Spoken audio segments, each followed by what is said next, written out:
안녕하세요, 유순입니다. 오늘은 저번 영상에 이어 당신의 어린 시절이 울고 있다 함께 하겠습니다.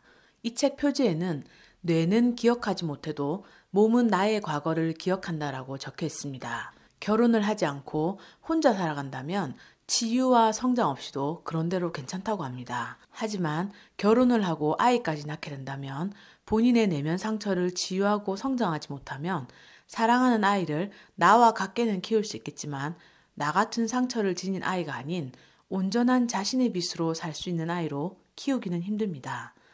저는 그걸 아이 18개월 때부터 느껴서 그때부터 천천히 성장의 길을 걸어오고 있고 지금 이 순간도 노력하고 있습니다. 나 자신을 온전히 사랑하고 내 아이도 온전한 존재 자체로 사랑해주길 원하신다면 여러분들도 쉽지 않은 길이지만 성장의 길을 선택하셨으면 좋겠습니다. 어린 시절의 상처는 삶의 다양한 종류와 방식으로 영향을 미칩니다. 상처라는 말은 그리스어로 트라우마입니다. 우리는 이 트라우마를 전쟁, 성폭력, 고문과 같이 끔찍하고 잔인한 경험과 연결짓지만 이것보다 훨씬 다양하게 존재한다고 합니다. 트라우마 중에는 일상적인 상처를 통해 얻은 발달 트라우마가 있습니다. 성인이 된 지금의 시각에서 보면 별로 대수롭지 않다고 여길 수도 있지만 어린 시절 그 당시에 감당하기에는 심각하고 부정적인 영향을 미치는 경험을 하게 되면 트라우마가 생긴다고 합니다. 주로 부모가 아이를 대하는 방식을 통해 만들어지는데 극단적인 사건이나 잔혹함이 없어도 부모의 무지, 선입견, 능력 부족 때문에 벌어지는 경우가 많다고 합니다. 발달 트라우마는 아기 출생 후에 건강상의 이유로 엄마 곁에 있지 못하고 병원에 입원해 있어야 하는 경우에도 발생할 수 있고 어렸을 때 충분한 스킨십을 받지 못했거나 아이가 의사표명을 했지만 양육자로부터 충분한 피드백을 받지 못했을 때도 생길 수 있다고 합니다. 아이에게 충분한 관심을 주지 않을 때도 트라우마가 생길 수 있다니 참 부모 노릇이 쉬운 게 아닙니다. 이 책의 용서에 대한 부분 한번 읽어볼게요. 행복해지기 위해서 모든 사람을 용서해야 할까? 나는 사람들이 이 용서라는 또 다른 굴레에서 벗어나기를 바란다. 부모도 타인이다. 타인이 아닌 자기 자신을 위해 살아가기 위해서는 용서가 최선의 수단이 아니다. 용서는 자신이 겪은 일들을 완전히 다 극복하는 경지에 이르면 자연스럽게 하게 되는 것이지 반드시 해야 하는 것이 아니다. 그리고 이 결정은 스스로 해야 한다. 가해자를 용서할지 말지는 제3자가 정할 수 있는 것이 아니다. 만약 누군가에 의해서 용서를 강요당한다면 어떻게 될까? 내면에 잠재되어 있는 상처는 분노를 유발하고 이 감정은 어딘가로는 향하게 되어 있기 때문이다. 그럴 경우 분노 표출의 대상이 자기 자신이 되는 경우를 너무나 많이 목격했다. 모든 사람을 용서하지 않고도 좋은 인생을 살아갈 수 있다. 용서해야만 반드시 충만한 삶을 사는 것은 아니다. 우리가 반드시 용서해야 하는 유일한 사람은 우리 자신이다. 우리가 자기 자신만큼 혹독하게 대하는 사람은 없다. 지금 당장 자기 자신을 비난하는 태도를 버려보자. 그렇게만 해도 충만한 삶에 한 걸음 성큼 다가가게 된다. 이것은 이해에도 똑같이 적용된다. 다른 사람을 이해하기 위해서 자기 자신에 대한 이해를 외면하는 경우가 많다. 예를 들어 우리 부모님은 전쟁을 겪으신 분들이라 어쩔 수 없었을 거야.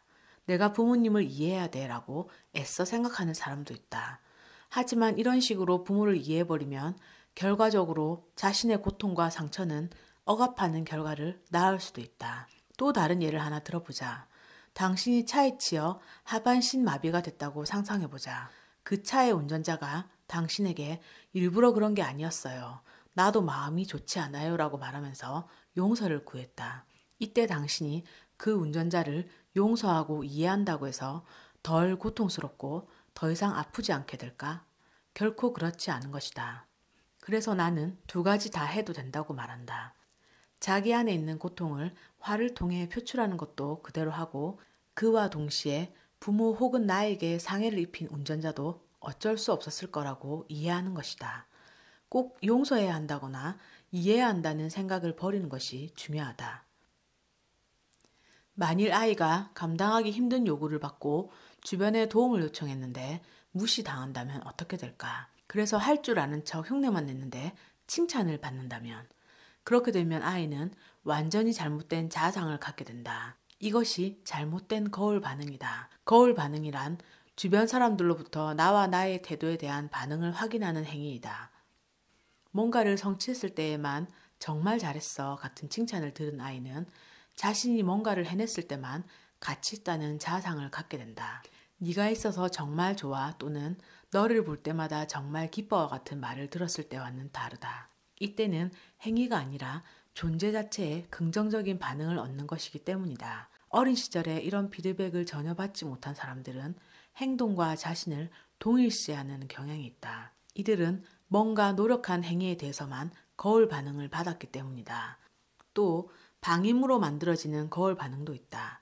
아이가 양육자에게 자신이 그린 그림을 보여주었는데 자세히 들여다보지 않거나 아이가 하는 말을 듣지도 않고 그냥 기계적으로 잘했다고 칭찬하거나 아무 반응을 보이지 않는다면 어떻게 될까? 그런 피드백을 받은 아이는 자신의 행위뿐 아니라 존재 자체가 무가치하다고 느낀다.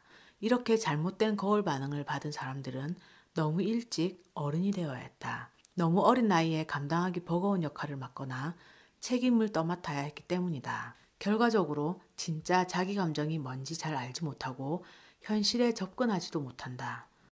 오늘은 당신의 어린 시절이 울고 있다 함께 했습니다. 누군가를 용서할 수 없어 괴로운 마음이 든다면 서두르지 말고 성장하시면서 내가 정말 편해졌을 때 자연스럽게 용서합시다 우리. 그리고 아이에게 네가 있어서 엄마는 너무 행복해. 엄마는 널 볼 때마다 정말 기쁘고 좋다라는 말 우리 한번 연습해 봅시다. 생각만큼 존재 자체로 사랑을 표현하는 이 말을 거의 안 하고 있다는 사실을 깨닫는다면 저처럼 포스트잇에 적어놓고라도 한번 해보세요. 아이 눈을 보며 웃으며 아니면 아이를 안아주면서요. 내 안에서 차오르는 따뜻함과 충만함을 느낄 수 있을 겁니다. 아이에게 해주는 그 말을 나의 내면 아이도 함께 들으며 미소 짓고 있을 거라 느낌이 듭니다.